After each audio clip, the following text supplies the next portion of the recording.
एक बार की बात है कि एक छोटे से गांव में ममता नाम की एक औरत अपनी छोटी बेटी सूनू और शौहर शैवा के साथ रहती थी। ममता बहुत गरीब थी और उसका शौहर शैवा बड़ी मुश्किल से एक तेल की फैक्ट्री में काम करके पैसा कमाता था। शैवा दिन भर फैक्ट्री में काम करता और रात देर से घर आता था। वह अपने घर वालों को वक्त नहीं दे पाता था और सारा दिन ममता अपनी बेटी सोनू का ख्याल रखती थी। शीवा का फैक्ट्री मालिक लाला बहुत ही लालची आदमी था, जो अपने मजदूरों का खून चूसता और कम तनख्वाह देता था। एक दिन शीवा हस्बे मामूल एक अस्पताल के सामने से गुजर रहा था कि अचानक बहुत सी एम्बुलेंसें आने लगीं। उनमें जख्मी और बीमार लोग चीख रहे थे। उनके साथ बहुत से रूते और बलकते लोग भी थे। ये मंजर देखकर शीवा भी उनके साथ अस्पताल के अंदर चला गया। हाय राम, ये क्या हो गया?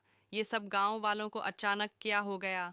नर्स, जल्दी सब मरीजों को आईसीयू में ले जाओ। डॉक्टर, हमारे पास इतने बेड नहीं हैं, जितने बच सकते हैं उन्हें बचाना होगा। दूसरे अस्पतालों को फ़ोन करो, वहाँ से मदद बुलाओ। शेवा, डॉक्टर साहब, ये क्या हो गया? सब लोग क्यों बीमार हो गए? प्लीज़ उन्हें बचा लीजिए। डॉक्टर, शिवा, इन सब का जिम्मेदार तुम ही हो। शिवा, मैंने क्या किया? मैं तो एक गरीब आदमी हूँ। डॉक्टर, जिस लाला की फैक्ट्री में तुम तेल बनाते हो, ये सब उसी तेल का कमाल है। वो लाला अपनी गुंडागर्दी से हमारा और बाकी डॉक्टरों का मुन्ना बंद कर सकता है, लेकिन ऊपर वाला सब देख रहा है। उसे उसका अंजाम ज़रूर मिलेगा। ये सुनकर शेवा हैरान रह गया। उसे समझ नहीं आ रहा था कि ये सब कैसे हो गया। वो खुद को कसूरवार समझने लगा। रास्ते में एक दरख्त के नीचे बैठकर उसने सोचा, मैं अपने गांव वालों का दुश्मन नहीं बनूंगा। ये सोचकर वो फैक्ट्री पहुंचा, जहां लाला और उसका बेटा आपस में बात कर रहे थे। लाला, बेवकूफ़, शादी के आर्डर में तूने इतनी मिलावट कर दी कि लोग मरने लगे हैं। किसी की भी जान गई तो पूरा गांव हमें मार डालेगा। बेटा, पापा, बड़ा आर्डर था, मैंने सोचा क्या पता चलेगा। लाला, चुप रह, मैं शहर के डॉक्टर को फ़ोन करता हूँ। लाला ने डॉक्टर मजनू को बुलाया। गांव का डॉक्टर भी वहाँ था, लेकिन लाला के दबाव में कुछ न कह सका। शैवा गुस्से में लाला के पास गया।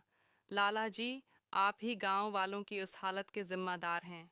लाला, बकवास बंद कर, आज से तेरी नौकरी ख़त्म। शैवा घर आया और सारी बात अपनी बीवी को बताई। मिमता परेशान हो गई। पहले ही जिंदगी में मुश्किलात कम थीं, जो आप एक और मुसीबत मोल ले आए। अब हम अपनी बच्ची को कैसे खिलाएंगे? शैवा जगह जगह नौकरी ढूंढता, मगर लाला के असर की वजह से कोई उसे काम न देता। दिन गुजरते गए, घर का राशन ख़त्म हो गया। मिमता ने कहा, मैं सोच रही हूँ कि पूरी और सब्जी बेचने का ठेला लगा लूँ। मगर मसला ये था कि लाला ने पूरे गांव में कह रखा था कि कोई भी शेवा को तेल न दे।